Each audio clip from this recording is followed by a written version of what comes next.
주의 집에서의 하루가 다른 곳의 첫날보다 좋으니 주 사랑 안에 머물며 사랑 노래합니다. 오늘은 일본의 하하노히, 어머니의 날이죠. 그래서 정말 주부, 어머니들을 정말 축복드리고요. 카네이션 정말 받으셨습니까? 이제 저는 영상으로 여러분들께 카네이션을 드릴까 여러 가지 생각을 했다가 오늘 아름다운 우리 미국 유지사님 만들어준 이 생화 카네이션을 여러분 진짜 다 이렇게 전해드렸으면 합니다. 오늘 우리 먼저 말씀 볼까요? 에베소서 5장 29절에서 33절 말씀까지입니다. 누구든지 언제든지 제 육체를 미워하지 않고 오직 양육하여 보호하기를 그리스도께서 교회를 보양함과 같이 하나니 우리는 그 몸의 지체임이니라. 이러므로 사람이 부모를 떠나 그 아내와 합하여 그 둘이 한 육체가 될지니 이 비밀이 크도다. 내가 그리스도와 교회에 대하여 말하노라. 그러나 너희도 각각 자기의 아내 사랑하기를 자기같이 하고 아내도 그 남편을 경외하라. 아멘. 코로나 바이러스 이후에 우리 가정의 상황도 참 많이 변한 것 같습니다. 스테이 홈, 머물러 집에 있으라, 밖에 나가지 말라, 자숙하라. 이제 이런 얘기들이 있다 보니까 지금 몇 달 동안 집에 이제 자숙하고 있다 보니까 참 많이 힘든 가정에서 일어나는 일들이 참 많이 있는 것 같아요.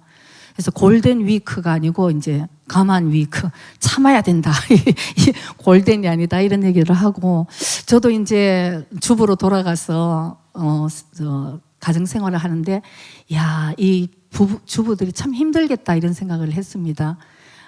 하루 3식을 3끼를 이제 3끼를 만들어서 대령을 이제 해야 되죠. 그러니까 여기서 어떤 메뉴가 나왔다고 뭐라고 얘기하면 그 사람은 이제 아웃가 돼야 되고 뭐든지 감사하며 지금 먹어야 되는 그런 상황이고요.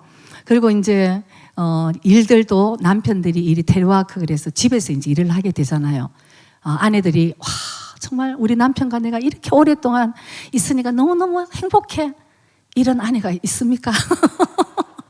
속으로 말씀하시기 바랍니다. 그래서 정말 이게 정말 가끔씩 떨어져서 있을 때는 그나마 참을 수 있는 시간이 있었는데 이제 계속 이 실체들이 가정에서 드러나니까 일본에는 코로나 이혼이라는 말이 신종어가 생겼잖아요. 그리고 얼마 전에 실제로 부부싸움을 하다가 남편이 죽었죠. 아내가 더 세버렸다. 그러니까 이런 참 안타까운 일들이 사실은 실제로 정말 일어나고 있습니다. 그래서 우리가 이 힘든 상황에서 우리는 믿는 자들이니까 하나님 분명히 여기 이때에도 메시지가 있을 것이라는 생각이 강하게 드는 거죠. 그래서 팬데믹 이래서 자꾸 세상으로 이 바이러스가 이렇다는 것을 자꾸만 우리가 그 눈도 중요하지만 주님이 성령님께서 우리에게 말씀하시는 것은 내 안을 보게 하시고 우리 가정을 보게 하시고 회복시키시려는 하나님의 그런 놀라운 메시지가 있지 않는가 이런 생각을 저는 강하게 하게 되었습니다. 하나님께서 하나님 뜻 안에서 이 세상의 공동체를 만드신 것 2가지가 있습니다. 그것은 바로 가정과 교회인 것이죠. 이것은 바로 회사는 일 중심으로 만나면 되는데 하나님이 만드신 이 공동체, 가정과 교회는 관계 중심이 되는 거예요. 그래서 그때부터 관계가 시작되는 거죠. 지난주는 뉴스를 이렇게 본다고 텔레비를 틀었는데 일본말로 가족권을 기전하되 후세구 오래오래 사기 이제 이게 나오더라고요. 오래오래 사기가 일본 한국말로 뭐죠? 나야 나. 근데 뭐가 하여튼 그 사기를 치려고 전화가 올 때 가족이 이게 관계가 끈끈하게 있으면 야 이거 거짓말 치는구나 금방 안 되는 거죠. 근데 모르고 서로 대화도 안 하고 모르고 있다가 뭐 이렇게 돈 내놔라 그러면 그때 살린다고 막 돈을 내고 그냥 이러니까 가족 끊어 기전하되 후세고 오래오래 사게 그런 게 제가 기억이 많이 남더라고요. 그래서 하나님을 믿는 것, 우리가 복음을 우리가 이제 누리는 것, 이것도 결국은 간단하게 얘기하자면 먼저는 하나님과의 사랑의 관계를 우리가 즐기는 것, 그리고 그다음 두 번째는 사람과의 사랑의 관계를 즐기는 것. 이것이 바로 우리가 예수를 믿는 복음이라는 것을 우리가 정말 깨달을 수 있는 것입니다.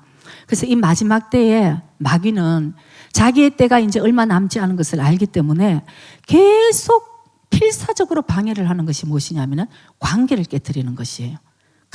가족의 관계를 깨뜨리고, 교회에서도 우리 믿는 자 안에서 관계를 깨뜨리고, 서로 그때가 이제 코로나까지 생기니까 서로 얼굴 쳐다보고 말하면 안 되는 이런 상황까지 됐어. 하나님은 모이게 힘쓰라 그러시고 서로 하나님만 이렇게 말씀하시는데, 코로나 때문에 이제 얼굴 쳐다보면 안 되고, 이런 시대가 지금 되고 가고 있는 게, 이 배우의 참 역사하는 힘이 참 크구나, 이런 생각을 합니다. 그러나 여러분, 우리가 이런 상황에서도 우리는 정말 하나님이 우리에게 무엇을 말씀하시는 건지 바로 영의 눈이 열리고 영의 귀가 열리고 우리의 심령의 마음이 활짝 열려서 하나님 그 말씀을 우리가 꼭 붙들어야 될 줄 믿습니다. 여러분들에게 가족이라는 것은 어떤 의미인가? 여러분 한번 생각해 보셨습니까? 나에게 가족이란 어떤 의미인가? 갑자기 그러니까 마태복음 10장 말씀이 탁 떠오르는 거죠. 너희 원수가 너희 집안 식구니라. 마음으로 진짜 아멘 하고 싶지만 얼른 빨리 주워 담아야 되는 이제 이런 상황에서, 진짜 여러분, 내 가족이 이게 사랑하는 가족이 아니고 이 왼수 덩어리인지 이렇게 생각하시는 분들이 사실은 있을 수가 있어요. 근데 정말 사실은 많은 사람들이 우리가 행복해지고 싶어서 결혼도 하고, 나의 가장 사랑하는 가족을 내가 사랑하면서도 의외로 하나님께서 주시는 그 진정한 가정의 축복과 가정의 그 행복을 우리가 누리지 못하고 있는 것이 사실은 좀 안타깝지만, 솔직히 말씀드리면 사실 그게 사실인 것 같아요. 많은 사람들이 가정에 아픔이 있고, 또 많은 목사님들이 얘기를 들어보면은 많은 교회에서 참 하나 되지 못하는 이런 사건들이 사실은 있다는 것이죠. 왜 그럴까?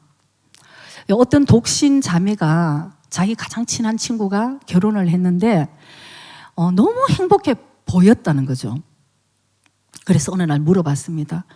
너 결혼하니까 너무 행복하지? 물어봤어요. 그랬더니 이 친구가, 너니까 얘긴데 난 죽는 것 같아. 그렇게 얘기를 했다는 거죠. 그 독신 자매가 너무 놀랐어요. 아니, 사랑하는 사람과 결혼을 했는데 왜 죽어? 너무 부러워 죽겠는데 왜 그래? 그렇게 물었더니 이 사람 대답이 정말 맞는 대답을 했어요. 네가 생각해봐. 내가 독신이었을 때는 내 중심적인 삶을 살아도 내가 먹고 싶을 때 이거 먹고, 내가 자고 싶을 때 자고, 내가 어디 가고 싶으면 가고, 내 혼자 나의 중심적인 자기 중심적인 생활을 해도 하나도 꺼리낌이 없었는데, 사랑한다고 결혼을 해보니까 나와 똑같은 이 진짜 와가마마한 어떤 자기 멋대로인 자기 중심이 충만한 한 사람과 결혼을 한 거예요. 처음에는 한번 사랑한다 그러고 이렇게 한번 맞춰볼라 했는데 뭐 그게 됩니까? 그러니까 이제 그때부터 부딪히기 시작을 하는 것입니다. 그다음에 여러분, 아기를 낳아보세요. 잠시 예쁘죠. 너무너무 예쁜데 얘네들이 크면은 또 다른 개성을 가지고 자기 중심적인 삶을 또 이제 나오는 거예요. 그러니까 가족이 몇이냐에 따라서 정말 그리스도 예수 안에 말씀으로 하나 되지 않으면 가족이 몇이냐 하면은 그 자기 중심적인 개체들이 각자 독립적으로 있었어. 하나님이 에덴 동산에서 선악과를 따먹지 말고 내 말에 순종하라고 말씀하셨음에도 불구하고 오늘날 예수 믿는 우리 가정의 안에서, 교회 안에서도 여전히 선악과를 우리는 따먹으면서 내가 옳다고 주장하고 그 상대를 우리는 비판하는 그런 죄 속에서 우리는 여전히 살아가고 있다는 것을 우리 깨닫게 됩니다. 오늘 하나님이 우리에게 주시는 말씀 너무나 단순한 진리예요. 우리는 수도 없이 들어왔습니다. 그래서 저는 때로는 5월달이 되면 또 가정에 오늘 어버이날 가정에 말씀을 해야 되나? 이번엔 딴 거 할까? 이런 생각이 왔었어요. 왜냐하면 너무나 똑같은 얘기를 똑같이 해야 되기 때문에. 그렇지만 다시 한번 우리가 너무나 단순한 진리지만 오늘 하나님이 저에게 주시는 말씀, 오늘 하나님이 여러분들에게 주시는 말씀은 안다고 우리가 그렇게 사는 것이 아니라는 것이에요. 정말 그 말씀이 나의 삶의 능력으로 드러날 수 있는 참 그리스도인인가 하는 것을 다시 한번 우리에게 이 말씀을 통해서 깨우쳐 주시고 있는 거 아닌가, 이런 생각이 저는 강하게 들었습니다. 그래서 여러분, 오늘 우리가 정말 내가 예수를 믿었다고 내가 정말 하나님의 뜻대로 살고 있는가? 제일 중요한 것은 내가 얼마나 오랫동안 예수를 믿었는 것이 중요한 것이 아니고, 내가 얼마나 기도를 많이 하는가도 중요한 것도 아니에요. 내가 얼마나 주님께 헌금을 하고 내가 얼마나 헌신하는가, 이것도 우리의 기준이 아닌데, 제일 중요한 거, 여러분 잊어버리면 안 되는 거, 오늘도 나의 삶에 내가 주인인가? 주님이 나의 삶의 주인인가? 여러분, 이게 제일 중요하다는 것이에요. 그래야지 우리가 하나가 되고 가정이 하나 되고, 그런 하나된 가정이 교회에 모였을 때 아무 문제가 없는 거예요. 하나님 말씀이 떨어지는데. 근데 여전히 왜 우리를 괴롭게 하는 문제들이 일어날까요? 아직도 내 중심이 있다는 거죠. 절대 내려놓지 않아요. 요즘은 막 절망에 가까워요. 절대 자기가 내 중심으로 살아가고 있다는 것조차도 모르고 우리는 살아가고 있는 거예요. 얼마나 죄인인지 몰라요. 얼마나 교만한지 몰라.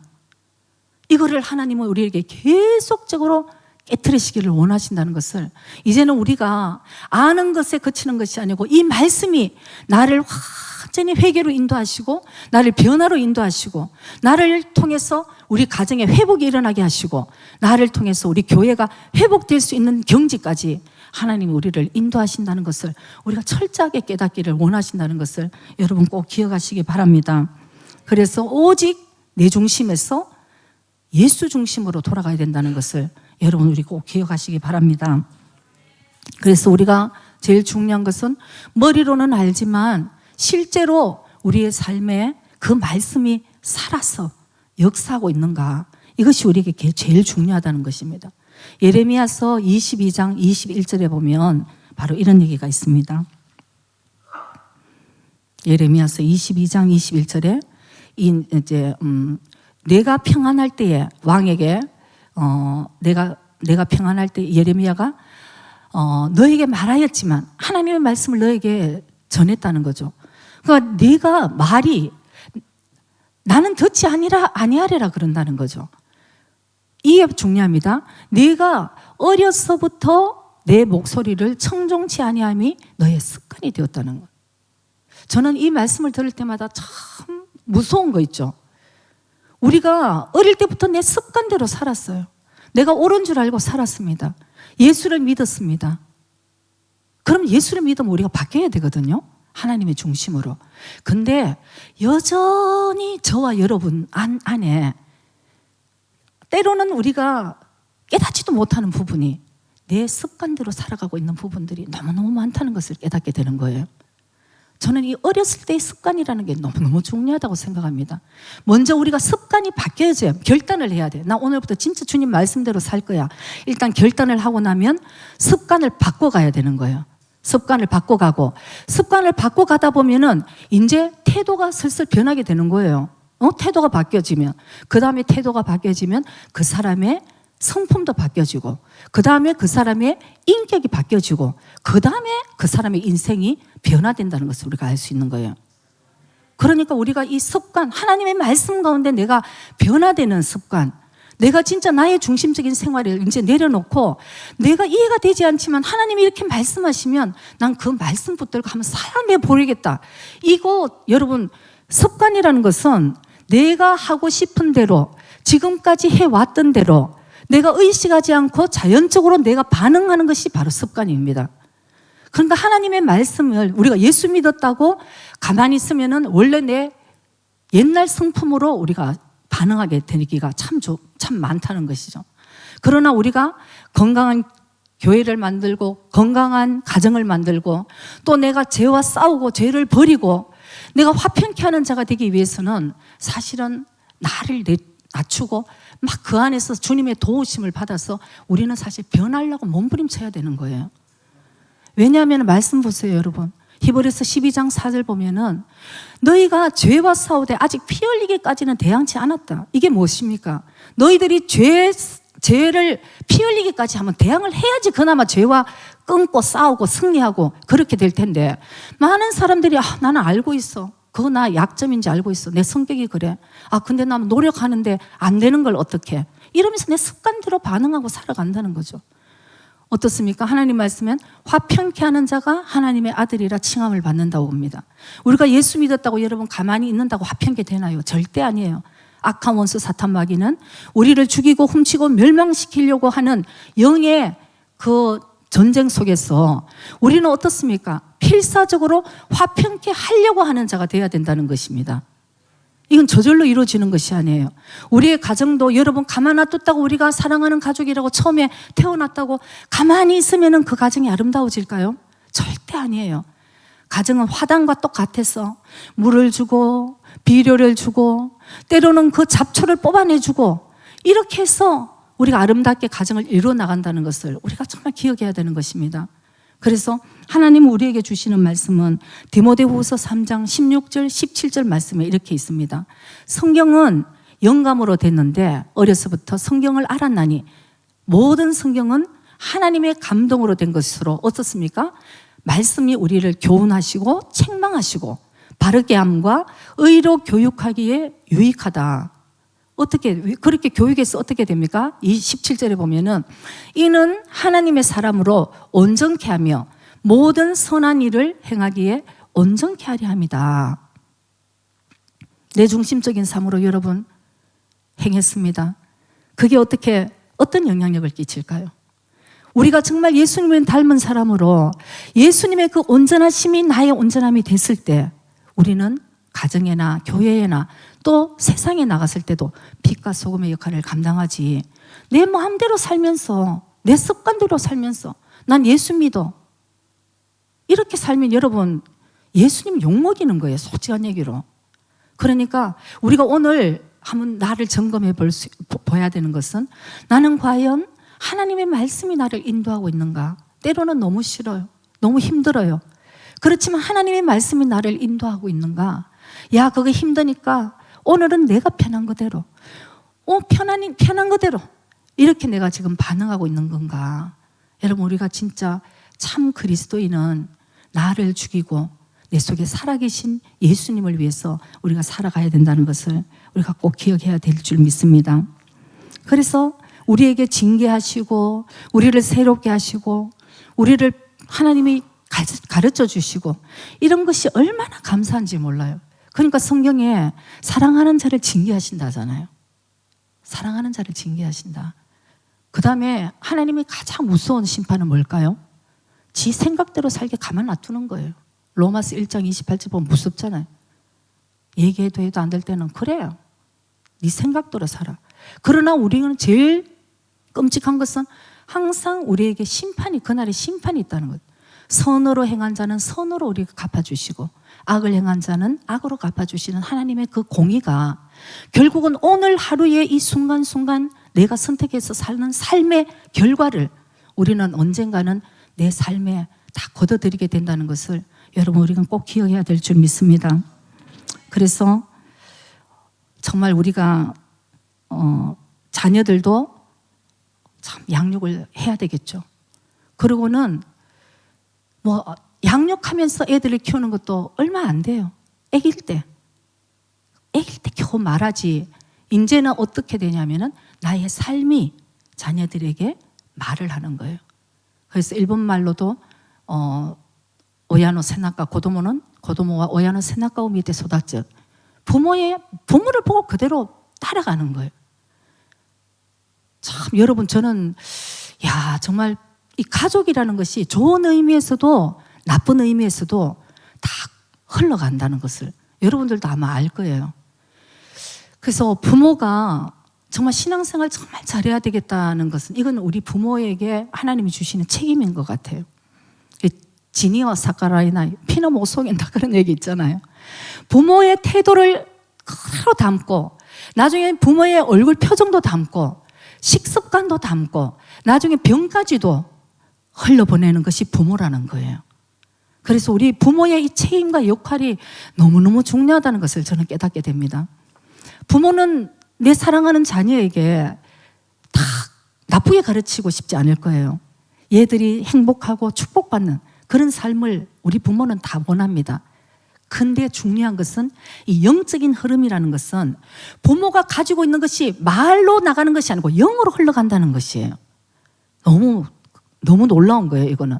그래서 부모가 마음에 기쁨도 없이 신앙생활을 하면, 야, 너희들 하나님께 감사하고 기쁨으로 주님께 예배드려야지.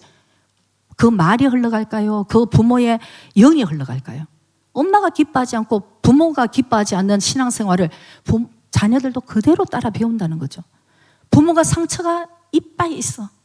그냥 사람도 그냥 미워해갖고 저 사람 용서 못해. 이런 상처가 있으면 자녀에게 야, 화해하고 다 좋게 지내야지. 그 말이 흘러가는 것이 아니고 부모의 영의 흐름이 보이지 않지만 자녀들에게 흘러간다는 것이 너무 무섭다는 것을 우리가 알아야 되는 거예요. 속일 수 없는 것이 이거는. 그래서 여러분, 우리 부모의 책임이, 하나님이 그래서 우리 부모에게 참 많은 책임을 주셨습니다.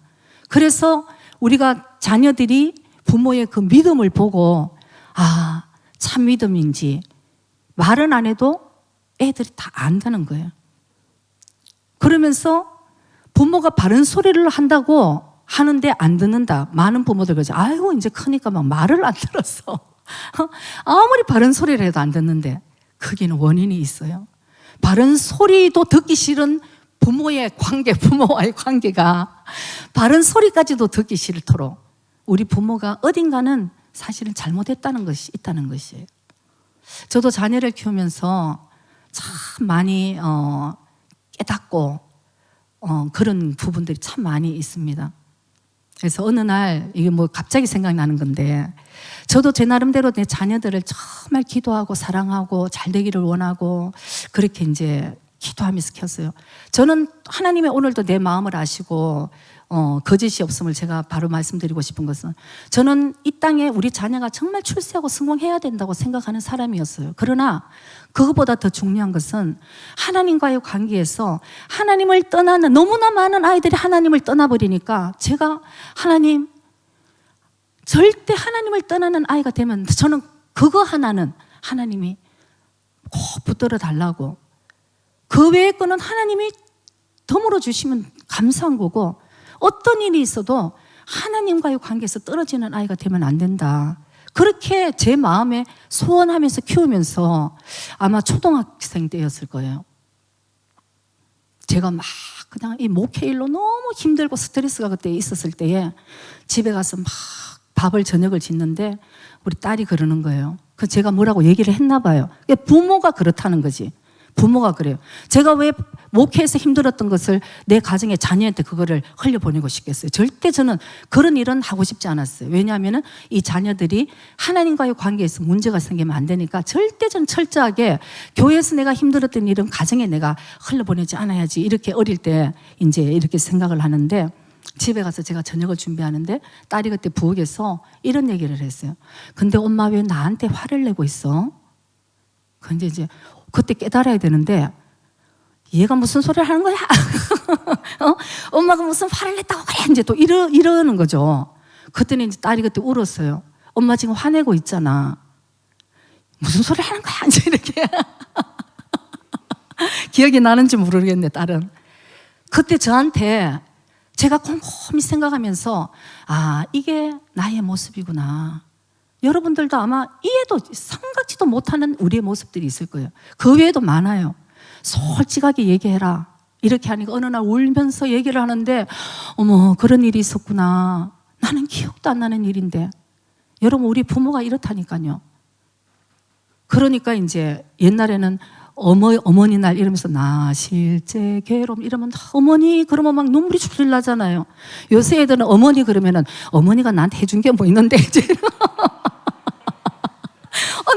아니 진짜 그래 다 이러면 뭐 어머니가 나한테 해준데 뭐 이러는 게 세상이 진짜 좀 많이 변하긴 변한 것 같아요. 우리 어머니의 사랑도 좀 많이 변질됐나 싶기도 하고 자녀들도 톡 까져가지고 그냥 뭘 원하는지 그러니까 이 세상이 마지막 때를 살면서 우리가 참 사랑이 식어가고 있구나, 이런 이제 생각을 합니다.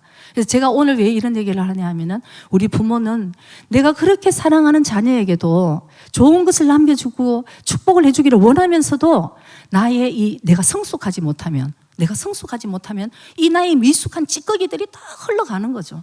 그래서 제가 그때 작심을 했습니다. 진짜 결단을 했어요. 내 습관대로 살지 말고, 주님, 내가 진짜 내 습관대로 살지 말게 하시고, 자녀를 아무리 축복한들 뭐 하겠어요? 내 행동이 그런데 자녀는 누구한테 상처를 받겠습니까?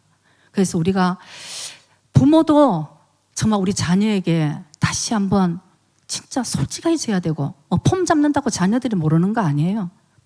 애들이 더 잘 알아. 그냥. 그런데 우리 부모도 우리가 잘못하면 하나님께도 회개해야 되지만 자녀들에게도 미안하다고 얘기해야 되는 거예요. 저는 애들이 다 커도 솔직히 정말 미안하다, 정말 미안해, 엄마가 그때는 미숙해서 진짜 미안해, 용서해줘, 이 얘기를 왜 못합니까, 자녀들에게? 그럴 때 자녀들은 부모의 그 미숙함을 절대 탓하지 않아요. 자녀들은 더 부모를 존경하고 더 부모를 도와주려고 그러고. 근데 우리 부모는 또 그 프라이드가 있잖아요. 그러니까 아이들은 그냥 막 울분이 차서 그냥 이러고 있는 그런 모습들이 사실 어딘가는 있다는 거죠. 자녀들도 마찬가지예요. 자녀들도 우리 부모가 나에게 왜 이렇게 안 해줘, 이게 아니고, 부모도 다 연약한 가운데 우리 자녀들을 너무너무 사랑하고 키우고 있습니다.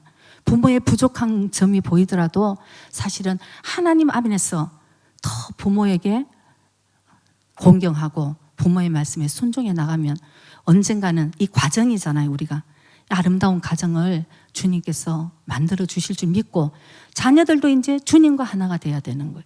부모도 주님과 하나가 되고, 그랬을 때에 우리가 가정이 건강하고 아름다운 가정이 되는 거. 이 세상에 여러분, 아무리 누군가가 나를 행복하게 해주는 사람이 누가 있을 거예요? 사랑한다고 말하는 남편들이 아내를 행복하게 해줍니까? 그거 절대 믿으면 안 돼요.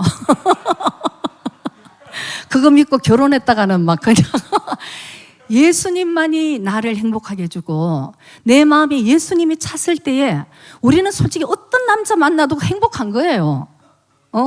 어떤 여자를 만나도 행복하고, 어떤 성도를 만나도 내가 진짜 그 성도를 감싸줄 수 있고 행복한 거예요. 문제는 저예요, 나는 과연 하나님의 말씀으로 하나님 안에 온전하게 하나님과 우리 주님과 하나가 되어 있는가, 그것이 문제이지, 사실은 상대방의 문제는 문제가 있어도 그게 진정한 문제의 본질이 아니라는 것을 오늘 하나님이 우리에게 말씀해 주시고자 하는 거예요. 우리가 예수님 안에서 하나가 되었을 때에 가정이 하나 되고 교회가 하나 되는 거. 여러분, 우리가 정말 이것을 하나님께 감사하고, 하나님이 그걸 주시기 위해서 예수님을 이 땅에 우리에게 보내주셨다는 것입니다. 그래서 누구든지 그리스도 예수 안에 있으면 새로운 피조물이라, 이전 것은 지나갔으니 보라 새 것이 되었도다. 왜 새 것이 되었는데 옛날하고 똑같은 그 굴레 속에서 우리가 산다는 것은 너무 억울하잖아요.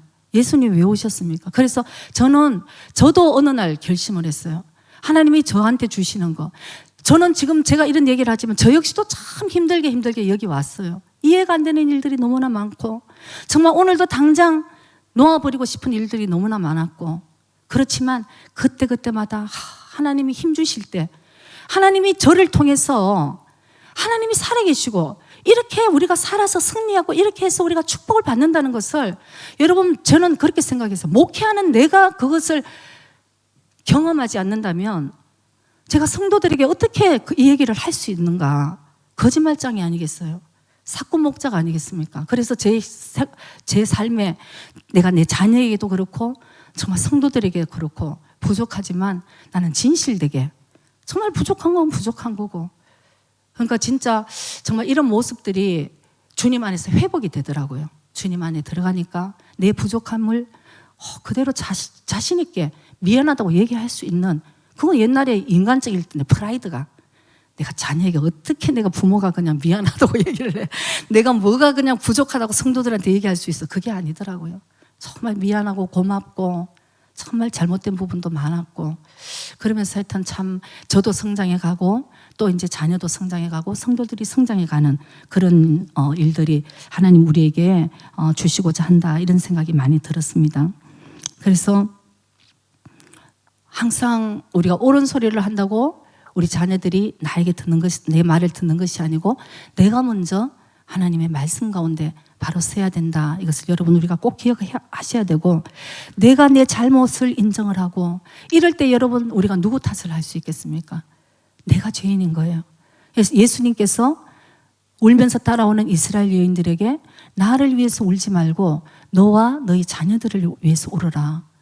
내가 죄인인데, 내가 정말 내 자녀들이 왜 이래? 내 남편이 왜 이래? 내 아내가 왜 이래? 저 사람이 왜 저래? 그런 얘기는 사실은 할 수 없더라고요. 내가 먼저 죄인이고 하나님 도와주세요.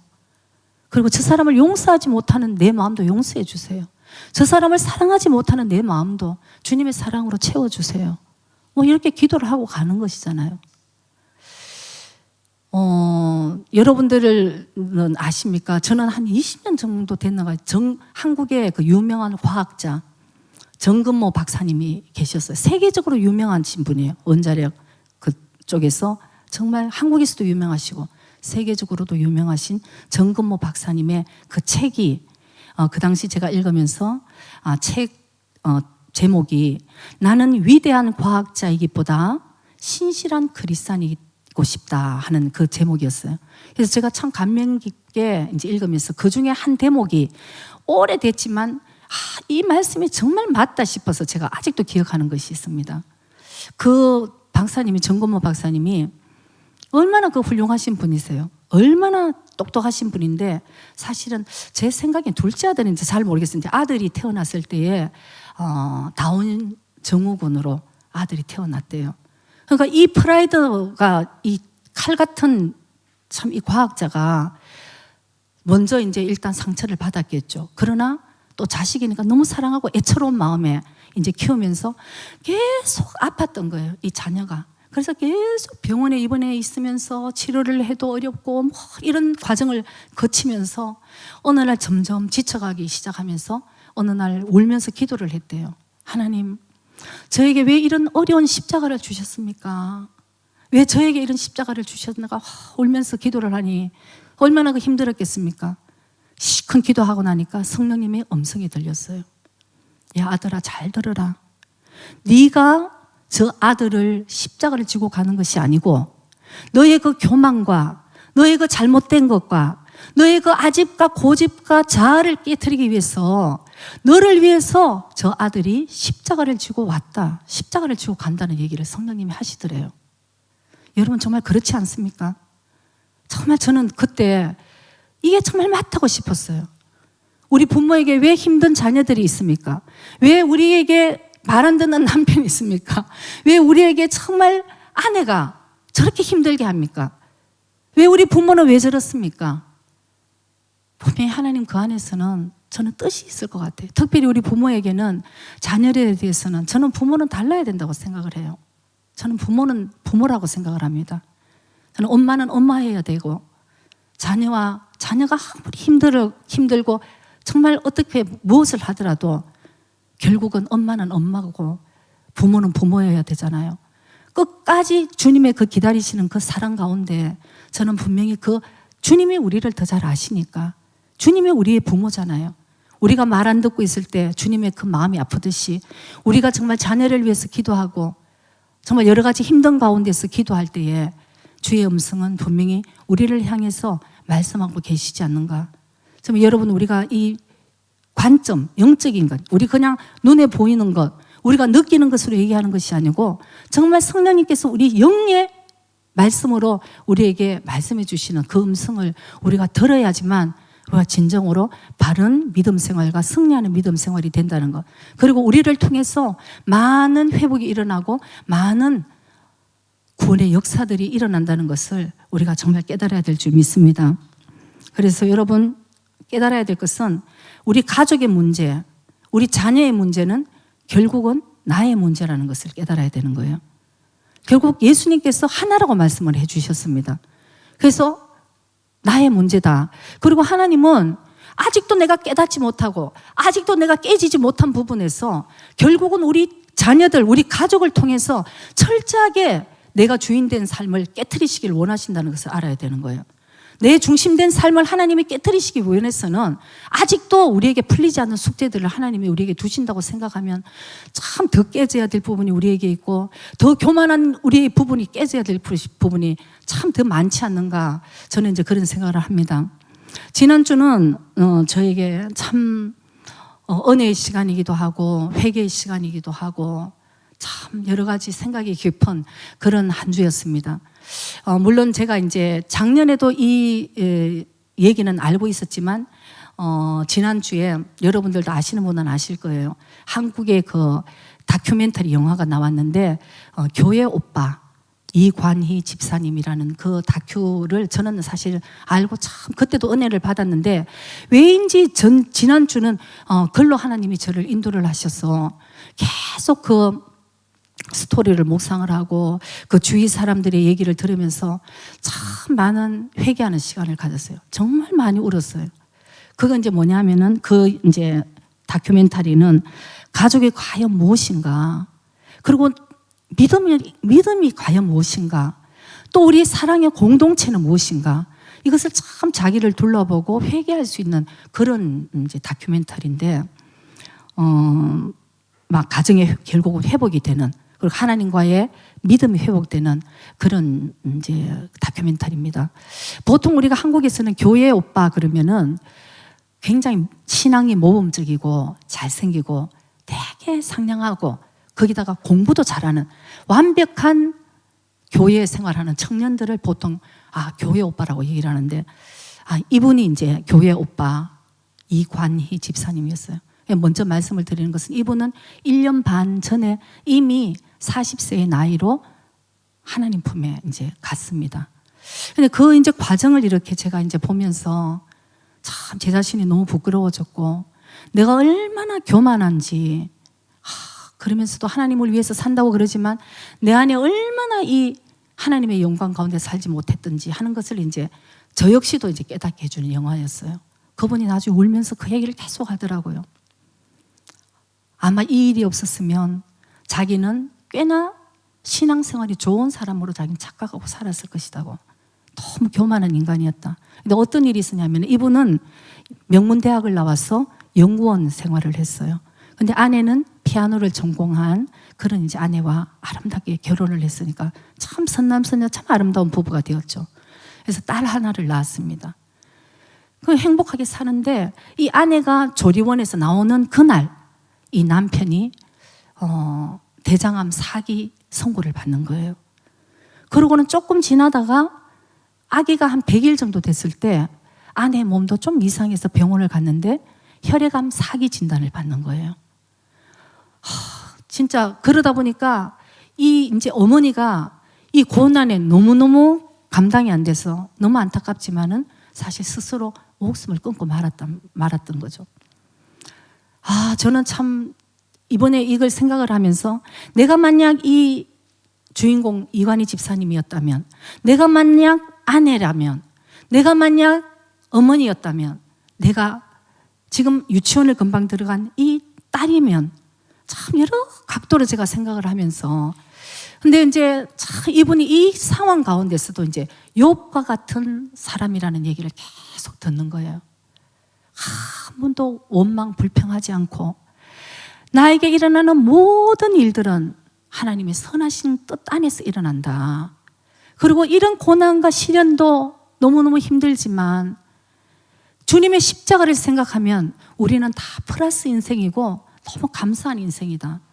이거를 여러분 이게 한 번도 불평불만. 근데 나중에 제가 그 영상을 보는데 저도 따라 울었어요. 점점 제발 그렇게 가족들이 아름답게 이 장본인도 아름다운 믿음을 붙들고 가족의 그 사랑과 또 교회 공동체 안에서 정말 눈물로 기도를 하는데 어쩌자고 계속 재발이 되고 몸은 점점 여위어 가는데 어느 날 빼짝 마른 몸으로 울면서 아버지 제가 너무 아파요 이렇게 얘기하는데 그 말이 막 너무 아픈 거예요. 제가 그러면서 어떻게 하나님은 이 아픈 이 아들을 그대로 두셨을까. 그런데 이렇게 참고 있는 거구나. 하나님의 영광 가운데. 그러면서 이제 이 아들이 나중에는 너무 이 극심한 고통 가운데서도 몰핀 주사를 거부하는 거예요. 왜냐하면 몽롱한 가운데 자기가 하나님의 말씀이 없으면 자기는 죽어버리니까 몽롱한 모르핀을 맞으면 몽롱하잖아요. 아프면 덜할지 몰라도. 그렇지만 자기가 하나님의 말씀을 붙들기 위해서 매일매일 큐티를 하면서 일기를 쓰면서 하나님의 말씀이 내 귀에 들리지 않으면 나는 이제 죽는 것과 같으니까 몰핀까지도 거부를 하면서 하나님의 말씀을 붙들더라고요. 그래서 울면서 하나님 모든 거 다 용서해 주세요. 제가 정말 죄인입니다. 나는 너무 교만했습니다. 나는 내 영광을 위해서 살았습니다. 하나님을 위해서 산다고 했지만 생각해보면 모든 것이 나의 영광이었고 나의 교만이었다고. 여러분 그 고백이 막 제 고백이 되는 거예요. 제 고백이더라고요.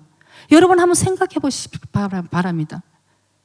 정말 하나님의 영광을 위해서 내가 다 내려놓고 하는 것인지 아직도 그 안에서 나의 모든 내 생각과 나의 중심적인 것들이 그것이 하나님 기뻐하실 것이라고 하고 있는 우리의 모습들이 얼마나 많은가. 정말 주님. 그래서 저는 이제 그 모습을 보면서 우리가 언젠가는 누구나가 다 한번 겪어야 되는 이 죽음의 터널을 지나면서 아마 저 순수한 애기와 같은 저 고백, 하나님 나 다 잘못했어요. 정말 용서해 주세요. 저 죄인이에요. 이렇게 얘기하는 저 아들의 모습이 우리는 누구나가 다 주님 앞에 가면 저런 모습이 된다는 생각이 들더라고요. 뭐가 하나 에너지가 있어서 뭐 하나 뻣뻣할 것이 있고 그저 주님 생각해 보면 다 나의 교만이고 내가 아직도 죽지 못한 거. 근데 더 감동스러운 건 아내가 그러더라고요. 저는 이 얘기할 때마다 눈물이 나는데 그러고 이제 얘기를 인터뷰를 하면서 이런 상황 가운데 늘 부부가 붙들고 기도하면서 과연 앞으로 하나님이 우리를 어떻게 인도하실까? 둘 다 암 사기니까 하나님 혹시 우리 둘을 다 데려가시는가? 아니면 우리 둘이 다 이렇게 간절히 기도하니까 다 치유해 주시는가? 아니면 혹시나 이 중에서 누구 하나가 먼저 주님 품으로 가야 되는가? 여러분 생각하면 얼마나 애가 타는 순간이겠어요. 예쁜 딸 하나 놓고. 그런데 그 남편이 계속 그렇게 기도를 하는 거예요. 하나님 행여라도 아마 남편은 알았던 것 같아요. 아내는 자꾸 여보 하나님은 욥의 결말을 봐. 하나님이 몇 배나 이렇게 욥에게 축복해 주신 결말을 우리가 보자고. 이렇게 아내는 계속 그렇게 얘기할 때 남편이 계속 아내를 다독인대요. 지금 욥의 결말을 보지 말자. 하나님이 이 과정 하루하루를 우리를 인도하시는데 우리가 초점을 두자. 아마 남편은 이미 알았던 것 같아요. 그러면서 계속 기도를 합니다. 하나님 행여라도 우리 둘 중에 하나를 먼저 데려가실 것 같으면은 저를 데려가시고 아내를 남편하더라. 그러면서 이제 마지막에 숨을 이제 거두는데 저는 그 장면을 보고 이것까지 싫었어야 되나 싶은 정도로 너무 마음이 아픈데 그러면서 남편이 아내에게 얘기를 합니다. 이 아내는 늘 얘기했어요. 남편이 자기를 너무 사랑했었다고. 그러는데 남편이 아내의 손을 잡고 여보 정말 미안해. 내가 당신을 더 사랑해 줬어야 되는데 정말 미안하다. 이런 얘기를 하고 숨을 거뒀다고 얘기를 합니다. 그 남편의 일기를 보면은 오늘 하루 내가 이 마지막을 살아가면서 누구를 축복해주고 누구를 사랑해주기도 이 아까운 이 하루가 누구를 아직도 미워하고 누구를 용서하지 못하는 마음, 누구를 저주하는 그런 마음으로 자기는 이 하루를 살고 싶지 않다고. 나에게 하루가 더 나에게 주어진다면 나는 주님을 닮는 성숙한 하루로 나는 살고 싶다. 이런 얘기를 이제 했다고 합니다. 근데 저는 또 그 다음에 그 촬영하는 팀들의 얘기를 또 한번 듣게 되었어요. 이분의 이 간증을 처음부터 믿음 안에서 조명을 한 것이 아니고, 그 방송국에서 암 환자를 이제 이렇게 취재를 하다가 이분을 취재하게 되었대요. 그러니까 계속 이제 3년을 따라다니면서 취재를 하면서 이 촬영 감독과 스태프들이 다 미신자예요. 불신자도 아직도 믿지 않는 사람인데 이 사람의 믿음을 보면서 전부 다 놀라는 거예요. 그래서 3년을 따라다니면서 카메라를 대면서 이 사람들이 늘 의심을 했대요. 이 사람이 이게 진짜인가? 진실인가? 3년을 따라다니면서 한결같이 믿음을 가지는 그 모습을 보고 다 녹아내리는 거죠. 그러면서 그 촬영 감독이 마지막에 이런 얘기를 합니다. 자기는 참 놀라운 일을 봤다고.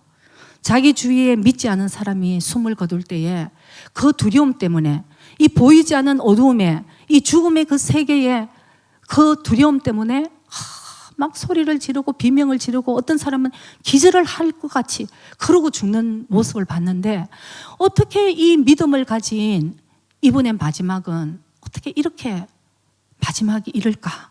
그러면서 그 고통 가운데서도 서로 사랑한다고 얘기하고, 고통 가운데서 눈물을 흘리면서도 축복을 해주고, 같이 아파하고 같이 기도하고, 그러면서 마지막에 숨을 거뒀을 때 이 감독이 얘기를 합니다. 자기는 그때 정말 자기도 따라 울었다고. 어쩌면 이 슬픔이 극에 달했을 때에 이 믿는 자들의 믿음은 둘러앉아서 울면서 찬송을 부르면서 그 기쁜 마음으로 정말 보내는 그 모습을 보고, 이 과연 믿음은 무엇인가, 예수를 믿는다는 믿음이 무엇인가를 사실은 믿지 않는 사람들에게도 굉장히 영향력 있게, 아마 세계적인 다큐멘터리로 영화도 참 많이, 이 영화가 상도 많이 받았다고 합니다. 뭐 상은 무슨 상관이 있겠어요.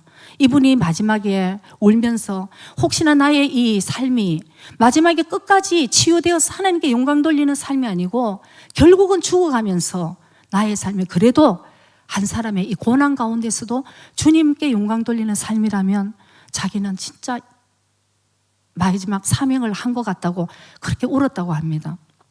여러분, 저는 지난주에 정말 이것 때문에 제 자신을 많이 생각해보고 참 진짜 많이 울었어요. 정말 우리 누군가가, 우리 지금 예수를 믿고 언젠가는 다 겪어야 될 그 죽음의 터널 가운데 우리는 과연 오늘 하루를 어떻게 살아야 될까? 나에게 주어진 우리 가족은 무슨 의미가 있고, 나의 믿음의 가정, 믿음의 이 공동체, 교회의 우리의 성도들 간의 관계, 나는 과연 어떻게 살아야 될까? 아직도 우리가 여유가 있어서 아직도 해결하지 못하는 부분이 혹시 있습니까? 오늘 여러분, 정말 제가 만약에 이 메시지가 딱 끝마치고 난 주님 앞에 가야 된다면, 여러분 용서하지 못하고 정말 사랑하지 못하고 그런 일들이 우리에게 무슨 일이 남아있을까요? 항상 오늘 하루의 나의 삶을 돌아볼 때에 과연 믿음의 삶은 어떤 삶인가? 하나님이 나를 통해서 어떻게 하시기를 원하시는가? 여러분들이 혹시 찾아볼 수 있으면 여러분들도 개인적으로 한번 교회 오빠 이관희 집사를 한번 찾아보시기 바랍니다. 너무너무 참 감동스러워서, 그 영화 볼 때는 희한하게 전부 티슈들을 다 나눠준대요. 절대 안 우는 사람도 다 우니까 그 티슈까지도 모자랐다 이런 얘기를 하는데, 정말 되도록이면 혼자 보면서 이빨 회개하고 혼자 정말 많이 주님과 다시 한번 회복하는 그런 정말 아름다운 시간이 되었으면 좋겠습니다. 여러분, 저와 정말 여러분들, 또 우리에게 주어진 정말 우리 가정과 또 우리 영적인 이 공동체, 해서 이 5월을 맞이해서 하나님이 우리에게 주시는 그 말씀을 이제는 머리로만 아니고 우리 이제 온전하게 붙드는 이 이관희 집사님의 마지막으로, 내가 지금까지 고통 중에서 욥과 같은 고백을 하더라고요. 내가 지금까지 귀로만 듣던 주님을 내가 이제 눈으로 배움나니. 그래, 참 너무 안타깝고 마음이 아프지만 어떻게 저렇게 아름다운 믿음으로 이제는 참 부럽구나, 이런 생각을 제가 하게 되었어요. 어제는 딸에게 잠깐 이 얘기를 하면서 같이 둘이가 엄청 이제 울어서 내일 말씀 전하는데 그러면 안 되는데 싶었는데, 어제 진짜 참 많이 울었답니다. 그래서 여러분들이 우리의 삶에 주어진 이 예수 그리스도, 나는 죽고 내 속에 살아계신 주님만을 드러내는 삶, 여러분 이제부터라고 생각을 합니다. 지금까지는 정말 우리가 여러 가지 힘들었더라도 오늘 여기서부터 우리를 통해서 회복이 일어나게 하시고, 우리를 통해서 하나님의 영광의 도구로 우리가 귀하게 쓰임받기 위해서 가정이나 교회가 정말 하나님의 영광 가운데 온전하게 우리가 정말 아름다운 공동체가 될 수 있도록 같이 기도하면서 같이 달려가기를 원합니다. 그렇게 될 수 있도록 여러분 한 사람 한 사람을 축복합니다. 기도드리겠습니다.